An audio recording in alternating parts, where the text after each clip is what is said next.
নমস্কাৰ ছাৰ বাইদেউসকল, চৰকাৰী কৰ্মচাৰীসকলৰ বাবে আজি এটি বৃহৎ সুখবৰ প্ৰকাশ পাইছে। হয়, এয়া চাওক, অষ্টম কেন্দ্ৰীয় দৰমহা আয়োগ সম্পৰ্কীয় চৰ্তসমূহত কেবিনেটৰ অনুমোদন। প্ৰধানমন্ত্ৰী শ্ৰী নৰেন্দ্ৰ মোদী ডাঙৰীয়াৰ অধ্যক্ষতাত অনুষ্ঠিত কেন্দ্ৰীয় কেবিনেটে আজি অষ্টম কেন্দ্ৰীয় দৰমহা আয়োগ সন্দৰ্ভত নিৰ্ধাৰিত চৰ্তসমূহত অনুমোদন দিছে।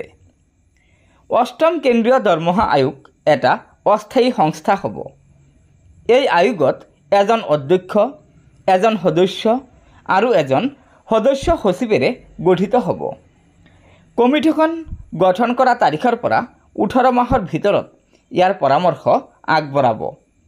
প্ৰয়োজন হ'লে পৰামৰ্শসমূহ চূড়ান্ত হোৱাৰ লগে লগে যিকোনো বিষয়ত অন্তৱৰ্তীকালীন প্ৰতিবেদন প্ৰেৰণ কৰাৰ কথা বিবেচনা কৰিব পাৰে। পৰামৰ্শ প্ৰদান কৰাৰ সময়ত আয়োগে তলত উল্লেখ কৰা বিষয়সমূহ মনত ৰাখিব লাগিব। 1 নম্বৰত আছে দেশৰ অৰ্থনৈতিক পৰিস্থিতি আৰু বিত্তীয় বিচক্ষণতাৰ প্ৰয়োজনীয়তা। 2 নম্বৰত আছে উন্নয়নমূলক ব্যয় আৰু কল্যাণমূলক ব্যৱস্থাৰ বাবে পৰ্যাপ্ত সম্পদ উপলব্ধ হোৱাটো নিশ্চিত কৰাৰ প্ৰয়োজনীয়তা। 3 নম্বৰ আছে অৱদানবিহীন পেঞ্চন আঁচনিৰ পুঁজিবিহীন ব্যয়।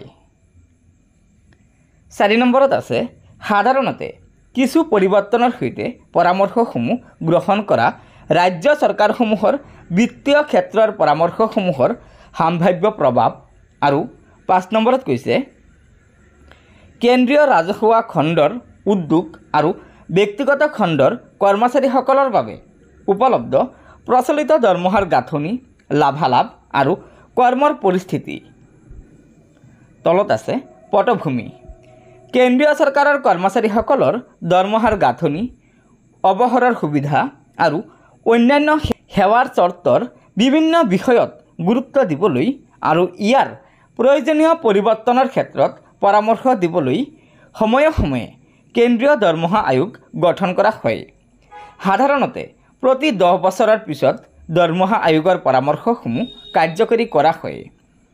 এই ধাৰা অনুসৰি অষ্টম কেন্দ্ৰীয় দৰমহা আয়োগৰ পৰামৰ্শসমূহৰ প্ৰভাৱ সাধাৰণতে 1-1-2026 পৰা আশা কৰা হ'ব। চৰকাৰে 2025 চনৰ জানুৱাৰীত কেন্দ্ৰীয় চৰকাৰৰ কৰ্মচাৰীসকলৰ দৰমহা আৰু অন্যান্য সুবিধাসমূহ পৰীক্ষা কৰা আৰু পৰামৰ্শ প্ৰদানৰ বাবে অষ্টম কেন্দ্ৰীয় দৰমহা আয়োগ গঠনৰ কথা ঘোষণা কৰিছিল।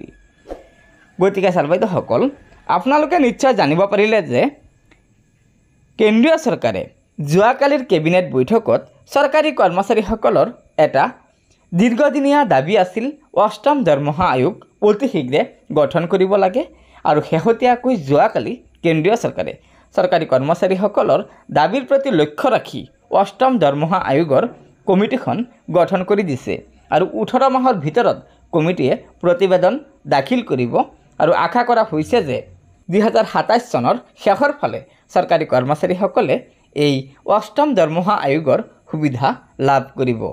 গতিকে ছাৰ বাইদেউসকল, লগৰ বন্ধুবৰ্গক ভিডিঅ'টো শ্বেয়াৰ কৰি আজিৰ এই সুখবৰটো জনাই দিব আৰু নতুনকৈ অহা ছাৰ বাইদেউসকলে অনুগ্ৰহ কৰি আমাৰ এই চেনেলটো ছাবস্ক্ৰাইব কৰি ল'ব। ধন্যবাদ। জয় আই অসম।